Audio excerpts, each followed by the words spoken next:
Happy Wednesday, everybody. Welcome into an all-new episode of the Pack a Day podcast. I'm your host, Andy Herman. You can follow me on Twitter at Andy Herman NFL. You can follow the podcast at Pack a Day Podcast. Today, I know a lot of you have been asking for it. We get to our grades from Packers, Eagles. Finally had the opportunity to go through all the snaps on defense. I had the offense done for a while, but finally got through everything on defense yesterday. So today we get to go through our best and worst graded players from the offensive side of the ball and the defensive side of the ball. I don't do special teams if you're not aware. If you want to check out the full grades, you can always get them over at packerreport.com. They will be posted there. But I digress. For now, we've got a couple things to go over really quick, and then we will get into all the grades. First of all, brand new Pack a Day Podcast YouTube members, Titletown Hoosier Cards and Christine James. Thank you so much for signing up. Appreciate that a ton. Hope you're enjoying all the extra content. Also, awesome opportunity to go out and download the Autograph app. They are officially fully, completely live. Before it was in the beta version. Now it is completely out there. You can go get signed up right away. It is the easiest, best to use sports app out there for following all of your favorite teams. And you get all of their favorite, or all of the best articles, the best podcasts, which Pack-A-Day is out there, right there on the Autograph app that you can listen to it there every day. You can get, obviously, the Packers community is out there. You can get tickets there. It's got everything all in one place, including yours truly with exclusive content. I just did a video for them the other day about the 3 things that the Packers need to change going into week 2. So if you want to check that out, download the Autograph app today and make sure to get it and check out that exclusive content again over on Autograph. All right, transactions. Packers signed 2 new players to their practice squad, wide receiver TJ Luther and tight end Johnny Lumpkin. Meanwhile, they released Lamichael Pirine, the running back, and then wide receiver Jalen Wayne. A little bit bummed about Jalen Wayne. I really kind of liked what he was doing in training camp and preseason. I really liked how he blocked. There was a little bit of wiggle at the line of scrimmage, good hands. I didn't think there was anything like, developmental for like this guy could become a number 3 wide receiver or anything like that. But I liked him as a practice squad guy. I thought he could potentially be called up and be used as a number 5 or 6 wide receiver in an absolute emergency. But Green Bay clearly liked TJ Luther better. I'm going to have to dig into him a little bit more. I haven't had the opportunity to throw on any TJ Luther or Johnny Lumpkin tape as of yet, but if I do, I will keep you posted. But in the meantime, 2 new players on the practice squad, 2 players gone again, Lamichael Pirine and Jalen Wayne. Meanwhile, big news on the Colts front. Their top corner, I think he's second-year player, if I remember correctly, Juju Brents, really good corner, easily their number 1 guy, is out for the season. The Colts were already perilously thin at corner. Like Juju Brents, solid, good corner, but like we're not talking any shutdown corner here. And they already were in need of depth and just additional talent at that position. And losing their best guy is certainly not going to help that. Now, they still have one of the best slot corners in the league, or nickel corners, however you want to view it, in Kenny Moore. But at outside corner, Jalen Jones is okay. Dallas Flowers last year in 2023 looked like he was going to develop into a good starting corner. I think, forgive me if it was an ACL, but I'm pretty sure it was an Achilles injury that he had. But either way, he was lost for the year. You can tell he is still working his way back and is not completely there yet. Had a really rough preseason. And then you've got Samuel Womack III and Chris Lamons. That is their corner room. Jalen Jones, Dallas Flowers, Samuel Womack III, Chris Lamons, and then Kenny Moore in the slot. Really good slot corner, but the outside corners leave a lot to be desired. Now, it pains me a little bit because that should be Jordan Love and all these insane wide receivers going against this corner room that's just not up to par. And instead, it's Malik Willis, and how much he's actually going to be able to attack those corners remains to be seen. But if you are looking for some hope that maybe Malik Willis will be able to throw the ball a little bit and maybe he can get some open receivers against these corners, this gives you a little bit more hope because they are going to be down their number 1 guy. And with that, we get into our week 1 grades. And I will give the same disclaimer that I give every single year. I will probably give it multiple times through the course of this year when we get into our grading episodes. The grades are not perfect. They're never meant to be perfect. They were always something that I did sort of as my own thing to track, and I started releasing them and people liked it, so I continue to do it. I've been doing it since 2017. I grade every single player on every single play. I go through it with a fine-tooth comb, and you might say, well, you don't know certain things that they're trying to... You're absolutely right. I absolutely do not. But there are plays, every single play you can glean something from. And you can glean some very clear and obvious players who did well on a play, and you can glean some very clear and obvious players who did not do well on a play. I'm not trying to grade every single, minutia and every little piece of the play. That's impossible. I can't do it without the knowledge of what's going on and what they're asking those players to do. But if there's a 50-50 ball between a wide receiver and a corner, I can certainly grade that. If there is a, one-on-one and you've got a pass rusher versus an offensive tackle and it's a pass pro rep and they're clearly going at each other, I can grade who won that rep. I can clearly grade a running back on, how he did hitting the hole. Did he make somebody miss? Did he get tackled too easily? There are a billion different things that you can grade through the course of a play that you do see. And if you take all of that information and gather it through the course of time from 2017 through today, I don't care who you are or what your knowledge base is, you're going to pick up on some things. So, and the last thing I'll say here, and then we'll get to our grades, is even if you don't like the number grades or you don't want to put any value in that, that's okay. The main conversation and the crux of this is going to be talking about some of the big plays that stood out, why a player looked good, why maybe one did not look so good. And that's more of the, I think, opportunity to kind of talk about it in a unique way. Because whether or not you want to trust the grades, it's still, if you're getting one person who is looking at it, every single player, every single play throughout the entire course of the year, again, going all the way back to 2017, that person is going to pick up on some things. And that's what I'm going to try to do today, is get you all of that information and go over it. If you want the full grades, over on PackerReport.com. Week 1 is always free to everyone. You can all go out there and see it. If you like what you see, you can sign up to become a VIP member. And then weeks 2 through hopefully the Super Bowl will all be out there for the VIP members as well. And usually if you wait for a little bit, you can usually get like a subscription for $1 a month and things like that. They run a ton of promotions. So keep an eye out for those over at PackerReport.com as well. But without further ado, let's get into the grades. Let's go over our top 3 on offense first. Number 1 is going to be of no surprise whatsoever with a monster grade. So 0.0 is a neutral grade. Anything above that is positive. Anything below it is obviously negative. And then it, of course, ranges. Again, if you also want to know how I grade it, that is over on Packer Report as well. At the bottom will be a blurb on how I go about grading every player on every play. But Jayden Reed plus 2.70, a monster grade, and deservedly so. He gets the game going, the first touchdown of the game with that end around. The end around was a beautiful play, both from a blocking standpoint, but also what Jayden Reed was able to bring to the table. I think this play was just kind of ultimate Jayden Reed. One, showing off the speed around the edge, and then just navigating traffic. Just a beautiful vision to what was going on the play. And it goes and harkens back to Ron Wolf. And if you read The Packer Way, which if you have not done yet, I cannot recommend it enough, go and read that. But one of the things he mentions in there is one of the things that they look for at the wide receiver position is players that have been returners, specifically a punt returner in college. Because a lot of times those players, the punt return skills that they need to be a big time returner in college are going to transition into players who have to run after the catch as a receiver in the NFL. You saw this perfectly with Jayden Reed on this play. You saw somebody who knew how to navigate small spaces, and he had this alleyway, just kind of like a punt return would be, and he navigated it beautifully. And then I think the big moment here was Zach Bond had him. Zach Bond, who had 1 million tackles in this game, gets his arms on him, and Jayden Reed shakes it off like it's nothing. Like, it is so impressive. This is not some, Derrick Henry-esque player. This is a small-ish wide receiver that has great contact balance, that runs through tackles, that stays low to the ground, that has tremendous instincts, and can win in a variety of different ways. That was a big-time run, and then, of course, he finishes it with speed again. And then later, you talk about body control. On a field that was a pseudo ice rink, he's able to cut on an absolute dime and watch Chauncey Gardner-Johnson just fly out of the screen as he tries to stop and follow the cutback of Jayden Reed. He can't.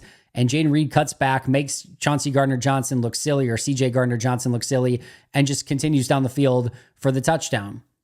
Add on the final drive of the game, where it's the sort of rollout by Jordan Love to get to the 50-ish yard line, and Love's throw is just incredible, and he hits Jayden Reed, and Reed takes a hit, absorbs it. It's like he just brushes off his shoulder, says, "That's all you got," and he gets his feet in, gets out, and gets out of bounds on the play. Tremendous play there. And I will also go back to the play where they had 12 men on the field for both teams. That's also a huge play for Jayden Reed. As I'm grading this, that still counts as a big play for Jayden Reed. It's not his fault on the play that there was an extra guy in offense that shouldn't have been there. That was still a massive play from Jayden. And again, what you're looking for when you're grading this is just who's playing well and how is that going to, kind of continue in the future. You're also looking for trends. Jayden Reed was simply astounding in this game. He did have one blemish. If you remember, right before the Braden Narveson missed field goal, right? It was a 45-yard field goal. Right before that, you had the situation where Jayden Reed had the pass along the sidelines and it hit him in the hands, maybe a tad bit outside, but still easily catchable for Jayden Reed, and he drops it. And that probably would have gone from like a 45-yard field goal to probably like a 39, 38-yard field goal, a much easier, potential make for Braden Narveson. Instead, Reed drops it and ends up being a 45-yarder, and he ends up clanking it off the post. So that was just one blemish on the day. It wasn't perfect, but a massive day for Jayden Reed. Number 2, Elgton Jenkins with a plus 1.15 grade. I loved this game from Elgton. And I've been kind of one of those people that there's no debate that Elgton is a good player. No question about it whatsoever. He is a starting 5 offensive lineman on every NFL team in the league. But I'm also of the mind that Elgton, for the most part, is through his career, has been slightly overrated. I think people think All-Pro or Pro Bowl, when they think of Elgton, and it just hasn't been that. It's been good. It's just not been like ridiculously great or in that conversation. And that's okay. He's a really, really good player, like I said, that would start for all 32 teams, can play multiple positions. He is so much valuable for this Green Bay team. And I'm not saying in any way, shape, or form that he's a bad player. He is a really good football player. But I've always kind of wanted to see Elgton just really go out and have that season that I think everyone knows that he is capable of. And hopefully this is a sign that maybe this could be the year. Because if he plays like this through 17 games, then yeah, he is going to be in that Pro Bowl / All-Pro conversation. He was fantastic in this one. Thought from a run blocking standpoint and pass protection, no one was getting really close to him. Didn't matter what defensive tackle or what defensive lineman he was going against. He was sort of stonewalling everyone. I thought this was a really, really strong first performance from Elgton Jenkins. And I don't have a specific play. There's not anything where he went out, and I think there was one play actually where he maybe did get a little bit of a pancake on one player, but it's not like I'm going to say, yep, this one play, oh my goodness, Elgton had this crazy, but it was just consistency through the course of the game. And a lot of times, especially along the offensive line, if you want to have a really good grade, it's just that consistency that really gets you there. And in this game, he was shut down through the entire course of the game. It was really fun to watch. Thought it was one of his better games in a while. And hopefully, like I said, this is a harbinger of things to come for the remainder of Elgton's season. And he really becomes that player that I think we all know he can be, and maybe puts together his best season as a pro in the NFL. And then the third one was Tucker Kraft. A lot of people surprised that Tucker Kraft was tight end 1. For those of you who've been following the channel, I've been Tucker Kraft tight end 1 for a while, but I did not expect this discrepancy in snaps. I did not expect it to be Tucker Kraft with all but 3 or 4 snaps in this game, and Musgrave with 17 or 18. A massive difference there. Ben Sims only got 1 snap, but not surprised that Tucker Kraft is tight end 1. He's a more all-around tight end. We talked about it in the offseason. What does Matt LaFleur value in this offense? It's being able to block, and Tucker Kraft is just a much better blocker. He's a run-after-the-catch guy. He can get open. His route running's getting better. I thought we saw a little bit of all of that in this game. And you had the one play which was beautifully designed on the little crosser, and then you saw the speed and run after catch ability that he had on that. It wasn't a perfect day blocking for Tucker Kraft. There's a couple plays that he would certainly like to have back, but I love the effort that he gave, got to his landmarks, sealed multiple players on some blocks that helped spring some big runs from Josh Jacobs and Emmanuel Wilson. Overall, really sound day. And I think this is just a sliver of what we can come to expect from Tucker Kraft in the future. I said it right before the start of the season in my bold predictions that Tucker Kraft would be the breakout guy for the Packers this year. I believe it even more now, and it's only going to get better. Remember, he had the back injury flare up last week. He had the pec injury all through. He's barely been able to practice a ton, and this is what he's putting together, and he's the guy at tight end. And deservedly so. He looks really good. And again, was my 3rd highest graded player on offense for the week. My bottom 3, Rasheed Walker had a tough game, negative 0.6. I retweeted out on Twitter, and in the grades article, you'll see Brandon Thorne, who's an offensive line guru, posted some really good plays from Rasheed Walker in this one. And that's what I love. even when a player like Rashid has a tough game like this, there's still some really good stuff to go out and look at. So make sure to check that out as well. There's some really good things that Rashid did in this game, but there also were some uncharacteristic errors, gave up some pressures, struggled in run blocking, had a couple penalties. And after what I thought was a great end to last season, a really good training camp, I thought he was really going to come in and carry that over to Brazil and against Philadelphia in week 1. And it just wasn't fully there. A lot more inconsistency from Rashid than, quite frankly, I was expecting. And I think he'll bounce back. I don't have any concerns about Rashid. This was not one of those like, oh my goodness, they lost the game because of him. A negative 0.6 is a tough day, but it's not brutal. It's not like, oh my goodness, it's a negative 2 point something. And again, that may have been a huge reason why they lost the game. Does it need to be better? Yes. Will it be better from him? Yes. We saw better from him almost the entirety of the second half of last year. So he'll bounce back, but this was a tough one for Rashid. Second lowest was Jordan Love, negative 0.5. And I'll just say quarterback has the tendency to be a little bit boom or bust, meaning you're usually going to end up with a really good grade or sometimes not so great of a grade. You're almost, in the vast majority of cases, it just feels like you're either on the top 3 or the bottom 3. It's just sort of the nature of the position. It's not always that way, but a lot of times it does come up that way. There's just a lot on your plate. And if you have a good game, you're probably going to be in the top 3 no matter what. If you have a bad game, you're probably going to be in the bottom 3 no matter what. This one was a little bit more in the middle. There's some awesome stuff that Jordan did in this game. That throw to set up a potential Hail Mary, which unfortunately never happened because of the injury, and then Malik Willis couldn't get the throw off. That throw to Jaden Reed was just unbelievably epic. If you have not watched that thing in its entirety and go and see how he torques his body to figure out a way to throw in a crazy arm, like just unbelievable throw from Jordan. And he, had the play where he stepped up in the pocket, found Jaden Reed on the touchdown, had a couple other really good throws in this one too, but just some bigger mistakes. Had some really errant throws. The one that hit at Jaden Reed's feet, had one to Romeo Doubs that went a little bit wide. Of course, had the interception where he was targeting Luke Musgrave, and then what should have been a pick 6 to Nakobe Dean. That's one of those where you throw it and you just can't make that mistake, and that's going to be a potential massive negative grade. Now, to me, and how I grade it, and just to kind of give you a peek behind the curtain, it's not the result that matters. It's the process. So the fact that Nakobe Dean dropped it does not give Jordan Love, from a grading standpoint, a mulligan or like, oh, didn't happen. No big deal. We don't have to grade it as negative. No, he threw a pass that should have been a pick 6 in a very detrimental period of that game. That would have been probably the game right then and there.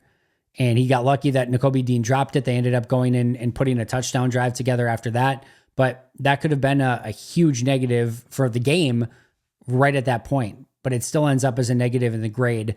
And, I just thought the accuracy wasn't quite there. There were a lot of really good plays that counteracted some of the negatives. But this is one where it just needs to be a little bit better. And could it be maybe a little bit closer to neutral if you wanted to go in that direction? Sure, I wouldn't hate that. But I just thought there was a lot of opportunity there for Jordan. I didn't think he made the most of it. And I would have liked to have seen him just play a little bit of a more consistent, accurate brand of football. And we just didn't see that throughout the course of the game from Jordan. And then Josh Myers, negative 0.3. Nothing super egregious here. I know Myers ends up on this list a lot. I actually didn't think that this would be considered like a bad game or a really bad game from Josh. Just a couple things. The 2-point conversion play was the big one. He completely whiffs on the block there, which leads to the play where they can't get the 2-point conversion, and the Eagles being in the backfield on that one. Couple plays like that where it's just sort of the same kind of inconsistent Josh Myers that you never know what you're going to get down by down. I thought this was an okay game. Nothing brutal, but still graded in the negative. All right, some other noteworthy players on offense. The 2 running backs, Emmanuel Wilson, plus 0.4. Josh Jacobs, plus 0.3. I thought both of those guys had nice games. Of course, it took a little bit for Josh Jacobs to get going, but once he did, it looked a whole heck of a lot better. I actually chalk quite a bit of the problems up early to blocking. And we can talk about similarly here, he had also a big turnover worthy play, right? The fumble. That would have been a play that could have been extremely costly. And shout out to Bo Melton for being Johnny on the spot and recovering the fumble. But that would have been a big negative, or that was a big negative in the score sheet for me. Could have been a big negative in the game for the Packers.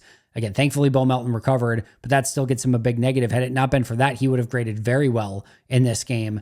And Emmanuel Wilson, too.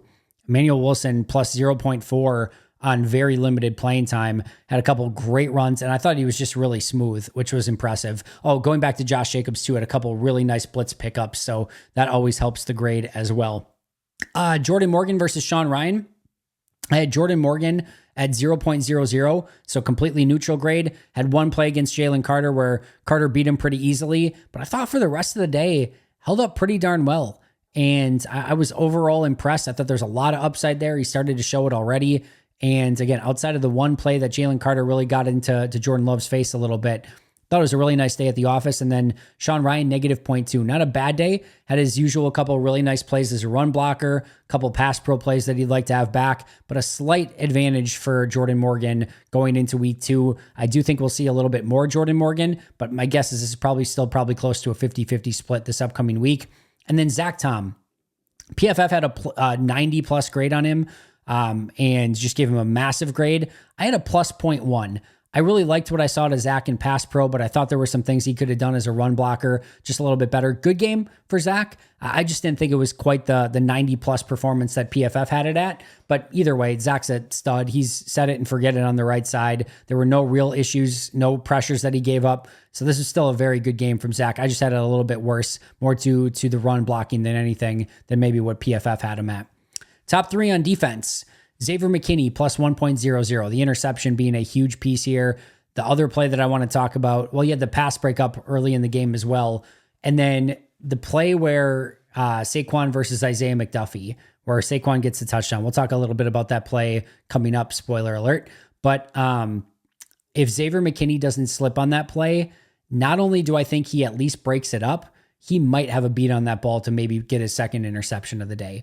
I think it's probably pass breakup and not pick, but as he goes and starts taking the angle to Saquon to get there, he just has a slip on the field because everyone slipped on the field all throughout the course of the day. If he doesn't, I think he makes a play on that ball, probably again to break it up, but may have even had a chance to pick it off.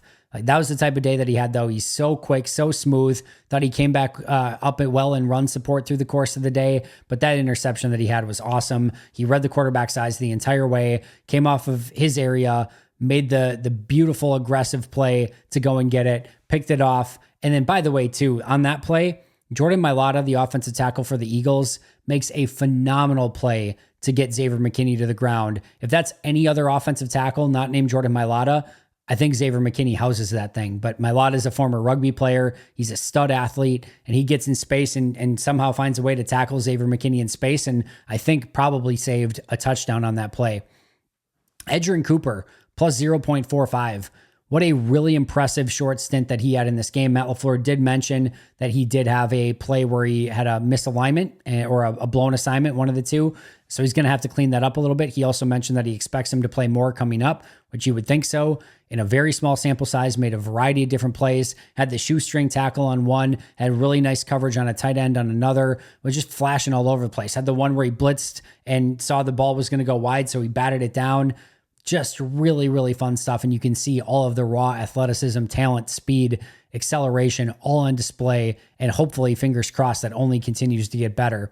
Then you've got Javon Bullard, +0.4. Now, Bullard had a couple plays. He missed a tackle on one. And then the Jair Alexander, where Alexander gave up the big touchdown to A.J. Brown, Bullard took a really bad angle on that. Just over aggressive. A.J. Brown cut it back and Bullard was just completely out of the play. So stuff to clean up from Bullard. But the fact that he was integral in that big touchdown to A.J. Brown and had another play where he missed a tackle, had a couple negatives, and still ended up here, just goes to tell you what he did the rest of the day. He was all over the place, attacking everything, coming up and making some big hits in the run game. Had a big hit on A.J. Brown over the middle of the field just to make his presence known. Like, I loved watching Javon Bullard playing this one. It's only going to get better. This is his first game, obviously, playing full-time in the NFL. It's first regular season game, and I was so impressed. And again, a couple things he needs to get cleaned up. He will, but I think there's a very, very bright future ahead for Javon Bullard. All right, bottom 3 on defense. And this is where you get into the issue of this is your highest paid players. These are the guys that need to perform. Thankfully, Xavier McKinney did, but these 3 did not. Kenny Clark, -1.10. Somebody asked me, is that the lowest grade that Kenny's ever had? No, but it's the third lowest, the third worst game I've ever graded Kenny Clark at. I thought he was really rough in this one. PFF and I did not agree on a variety of different things in our grading on this one, which is also cool. Like I think that's always valuable as well. I always love going out there after I do my grades and seeing how they graded things just to see where there are other differences. But Kenny Clark, PFF and I were almost identical. They had him very, very low in their grades. I had him lowest in my grades. Just a tough day. Really uncharacteristically struggled to hold up against double teams. Got moved out of the gap on multiple plays. The touchdown where Quay Walker missed Saquon on the play. Kenny Clark is like 2 gaps where he shouldn't be. Like he just gets completely blasted off the ball in the other direction, which is why that cutback lane was there in the first place. That was just the type of day that he had. And he struggled to make any big plays. And I'll also add the holding penalty on there. I know a lot of people didn't like it. Could you have probably let that go? And does that normally get called? Maybe. But I will say this. He held him. Saquon Barkley was very clearly trying to release out of the backfield, and Kenny Clark just grabs a hold of him right in front of the ref. That's going to get called. I know that, defensive holding calls are just so rare that when they do get called, it seems like a little bit of weak sauce, but this was not one of those where he's holding a player so that the linebacker can go up and get some. This is Saquon's trying to leak out, and he just grabs him, and you just can't do that. And that's a bad play in a bad situation on a third down. So those are things that need to get cleaned up. I thought Kenny had a tough day. He'll do better. He's a stud. He get grades in the positive every single year, but he needs to certainly be better than what he was this past week. And then number 2, Preston Smith, negative 0.9. Now part of this, and I understand this, and this went into the, factoring into the grade as well, is they were trying to contain Jalen Hurts, which they did a good job of. But there were so many plays where Preston did have the opportunity to maybe get after the quarterback a little bit more, and he just didn't. He really struggled against Mailata. And again, credit Mailata. Mailata's an absolute stud. Preston did have a couple really nice plays maintaining Jalen Hurts, and there was some read option stuff that he was right there for. Also had a really nice play in the run game. So there were positives from Preston, but just not enough. And for the vast majority of the day, Jordan Mailata kind of handed him his lunch and just kind of had his way with him. And Preston really couldn't get anything going. And then Jair Alexander, negative 0.75, my 3rd lowest graded player. The 6th, I think, lowest grade I ever had for Jair. This was one of those games where roller coaster from Jair, right? Huge interception, but then pulls it out of the end zone. Had a big pass breakup, had the opportunity for another interception in the game. And then, of course, the big touchdown to A.J. Brown. The one that I really struggle with is there's a 3rd down, and it's out wide. It's to A.J. Brown is where he's going. And they're bringing a corner blitz from Keyshawn Nixon. And they designed it beautifully. A couple of defensive tackles dropped out. They've got, I think, still just 4 or 5 guys coming, but Keyshawn Nixon comes untouched off the edge and just blasts the quarterback. And that's a play where you get an uncovered corner blitz that he's just coming full steam ahead and he's hitting the QB. That at minimum probably needs to be a sack. And here's the thinking on this. Sorry, Jalen Hurts is looking left the entire way. And Jair has to know not just his responsibility, but what the play call is. It's a 3rd down. You know they're going to be looking sticks, and you have a blitz call on. And one that probably is likely to get home. And for Ja, he is a little bit of a risk taker at times. And he does a great job usually of keeping his eyes in the backfield, multitasking and knowing what's going on. A.J. Brown runs a little out route. And maybe, I don't know. Maybe I can't remember if it took place. I believe it took place after the A.J. Brown out and up. So maybe he was a little bit gun shy at this point. But this is one of those plays where if you really understand what's going on, 3rd and 7, A.J. Brown's running and out. You have a corner blitz on that's probably going to get there. And if you are watching, you know that he's unblocked. This is the play where you jump that thing. This is the play where you need to go and you need to make an aggressive play on the ball. Because if you do, you're probably so one of 3 things is going to happen. The best case scenario that happens, if he jumps that route on A.J. Brown, the best case for the Eagles is that it's either incomplete or it's a sack. That somehow Jair just gets there on time and bats it away, or that Keyshawn Nixon just has a sack. Those are probably your best case scenarios. And on a 3rd down, those are both punting scenarios. You're basically turning over the ball. If Jair, if he throws it and Jair jumps it right, it might be a pick 6. Or if Jair jumps it and Hurts holds it for one extra beat, Keyshawn Nixon's going to end up again either with the sack or I think probably a forced fumble in that situation because he was just going to hit him hard and Hurts had no idea it was coming. So if you can see that the corner's getting there and make that jump, again, you're going to end up with a sack, a forced fumble, a pass breakup, an interception, something, and you're going to get the ball back. But he's late on it. He reacts slow. And then as he gets there, he misses the tackle. And it ends up being an easy first down for A.J. Brown. And it's like those are the things where your playmakers need to make plays. They drew up a great play. Keyshawn Nixon got there untouched. And all Jair has to do is cover that play for a couple seconds on the out route. And if he just goes for it and trusts it, then he might have a pick six on that play. But instead it ends up a huge first down for Philly. And that was the type of day that it was for Jair Alexander overall.